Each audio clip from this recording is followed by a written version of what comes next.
welcome back. Gabriel Kevin here, and another installment in my music tutorials on my channel Everything Gabriel. And the music tutorials, if this is the first one you're seeing, cover a lot of stuff using Studio One as my DAW reference, which is the DAW that I use, DAW, Digital Audio Workstation. And same concepts work with Pro Tools and stuff like that, but I use Studio One, so that's my reference. But it's also good if you don't use Studio One, I believe, that some of these concepts would be really good to listen to and add to your cache of knowledge and stuff like that, and just apply it with your own DAW. And if you already know this stuff, some of this stuff is pretty straightforward. Like today, we're talking about panning. What is panning? So panning is stereo spectrum of left and right, center, etc. So that's panning, P-A-N-N-I-N-G. And I know it's kind of basic, but let's just go through it in detail. So why would you pan? Well, because when you're mixing, and you can hear this, with any kind of songs that are out there or have ever been out there, when you're mixing, you can take any instrument and put it to the right. You can put any instrument to the left, or a vocal. I mean, the Beatles did a lot of times when, if you listen to their songs, that they had all the vocals to the right and the drums to the left, which was pretty unique at the time. Yes does that in Tales of Topographic Oceans. There's just some references of putting things, out of the norm, out of the mainstream of what you normally would do. And it's cool to experiment with that kind of stuff. And if you want to move vocals around like that, that's kind of cool. And sometimes you might have a lead vocal in the beginning, in the center, and then you would have harmony vocals to the right and harmony vocals to the left, and it makes that whole engulfing chorusy kind of sound, and you can move them around as much as you want, and that's what panning can do for you when you're mixing. So how do you do that in Studio One? And the first thing I just said was concept, so it's cool stuff. So in Studio One, it's very simple. So I have a bass guitar here in my song Wonderland. This is a tutorial version of Wonderland, so I'm not destroying my song. And down here, after I highlighted the track, when I go to the console right here, this is where I can change the pan of the bass. And then you would say, Gabriel, why would you not have the bass in the center? Well, because I think very weirdly. Now, actually, what to me sometimes is normally you would have the bass in the center and the kick drum in the center, and you would have them on top of each other like that, because you want to marry the bass and the kick drum. And I don't know if you've ever heard this before, but in mixing, generally you don't have to. Everything's subjective, but the general rule would be you have your kick drum, boom, boom, boom, boom, and then you have your bass centered on top of it, so the bottom end of the bass and the top end of the kick kind of blend together, and you get that joint sound, and that's cool. And that's, I have it pretty much centered, but in this song I have it at L4, which means left 4. So what's the number 4 for? What's the number 4 for? The 4, or any number there, is just a reference of how far you're panning. So if you look down here, if I grab this little bar right here in this little black box, and I grab it and I pull it to the left, you'll see the pan is going all the way to the left. Now it says L82. Well, if I play the bass solo, you're going to hear it to the left. Okay, and if I take the bass, and I'm just using the bass as an example here, and I pull it this way to the right, it's over there. And if I put it to the center, or as close as I can, center, fine, R3, whatever, it's in the middle. Now, the other thing I can do in Studio One here is I can actually click on this and type in what I want. So I can put R56 and hit enter. And now it's at R56. And it's just a reference. It goes up to 99. And you'll get used to it, but it's just a reference point of how far you're panning. So that's how you actually do the pan. That's pretty straightforward stuff. So just from a concept point of view, I tend sometimes to put the bass just a little off center. So I think I had this at L4. So if you listen to the bass now, it sounds like it's in the center. But it's really just a little bit to the left. And to me, sometimes I think there's little nuances of moving things a little bit this way and a little bit that way. Not dramatically, because dramatic you're definitely going to hear it, but just a little bit this way adds a little more separation in your mix. So it gets out of that little too much mono, everything's kind of in the center, because you got the vocal generally in the center, you got the kick in the center. The snare I usually put a little bit to the right, because when I look at a drum kit, see, I'm seeing a drum kit live. The kick's right in the middle if I'm standing straight onto the drum kit. And I always do my drums visually as if I'm looking at the drummer. And the snare is a little bit to the right. So I put my snare always a little bit to the right to where it would be. And the drum's basically the same thing. So the low tom would be to the left. Just so you have that, the listener hears it like a kit. So when he or she does a roll, you hear across that.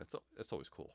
But I always move my bass just a teeny bit. And the other thing I like about the panning here in Studio One is it's very visual. So if you come down here in the console view, and again, the console view, and I say this in other tutorials, if you go up to view up here and you hit the console, that's how you get this view down here for console.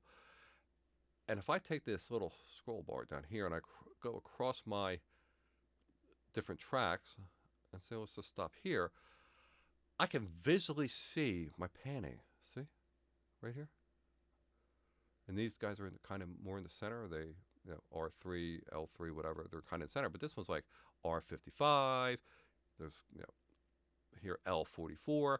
And this is all just mixing. So when you're mixing stuff and look at my mixing tutorial, which goes a lot deeper into concepts of mixing, all kinds of, how volume and panning and frequencies all work together so that you can put it's a mosaic, right? It's a painting, so you're putting things all over the place, and it's to me a 3D kind of thing. So look at that tutorial. But I can see real quickly here.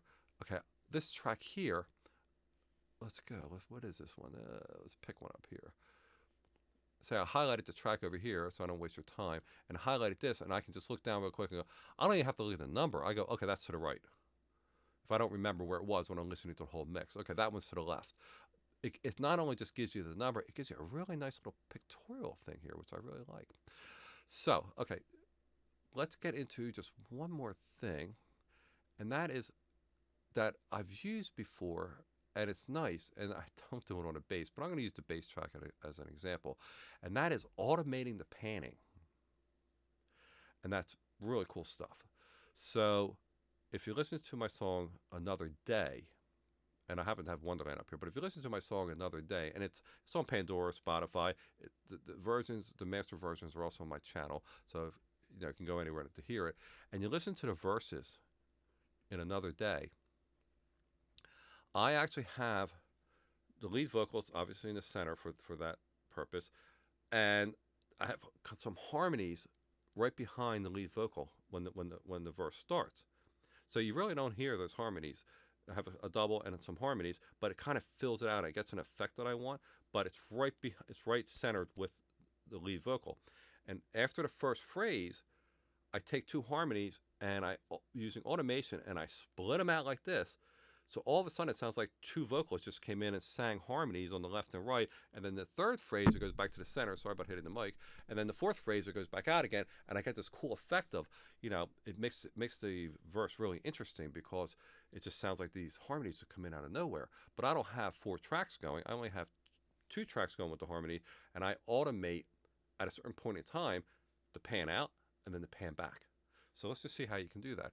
And if you look at my other tutorials, there's more information on actual automation in the mixing.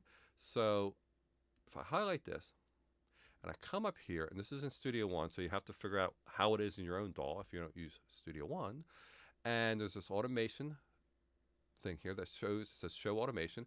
And now every track changes its view. Nothing's changed, it's just giving me another view. And this is the automation view of any given track. Display off means that there's nothing, I'm not showing anything, but there could be stuff underneath.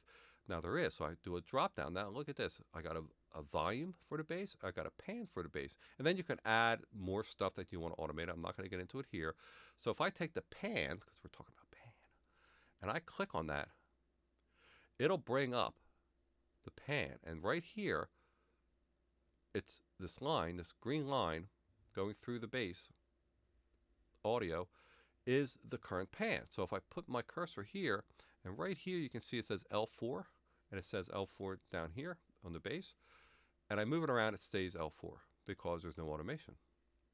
So say for some insanity reason that when we come into this chorus intro, I want the bass to go to the left. and coming out of it, I want it to go to the right.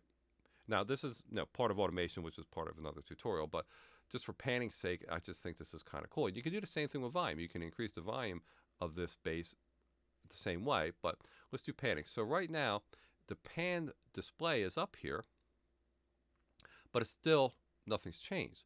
So now what I'm going to do is I'm going to add a point, 2 points here. So I just click on the line, and I'll just put it in front of it. 2 points here. Pretend that's at the end of it, but just so we can hear it. And now I'm going to just take this middle point, this second point, and pull it up, which pushes it to the left. And in that dialog box, you can see it's saying L82. Okay, and I'm going to take this one here, and I'm going to pull that one up to about the same. So say L82. So now look at the visual. So the visual says, here I'm on L4, here I'm on L82 or L80, and here it goes back to L4. So let's hear that. And this is how you can automate panning. So the bass should be in the center, then it should go to the left, then it should come back out. Cool. Now, I'm not sure why you do that with a bass. But anyway, so why did I put 4 points? Well, because let's get rid of this guy. And let's get rid of this guy. So now there's 2 points. So you would think, okay, at this point I want it to change, and then at this point I want it to change back. Well, that's not going to happen, because if you pull this one up, it's going to cause a slope. It's going to take the beginning part and change it. So now look at it. So now the beginning is L77, and then the funny thing is, it's going to slowly decrement back to the L4. So you can hear it on the left, and then it's going to sound like it's going back to the center, but it's going to do it from a slope. Which is cool, because using a slope like that is a very cool effect. But the reason why, and I'm going to undo this, if you want it to be without a slope, you have to add 4 points. So the first one preserves what's in front of it, the last one preserves what's ahead of it, and the two in the middle cause the change you want to have. Okay, so, and that's why, and if you can see, and I'm not making this perfect, that's why you got to get that look there for it to whole thing go to the left and then come back.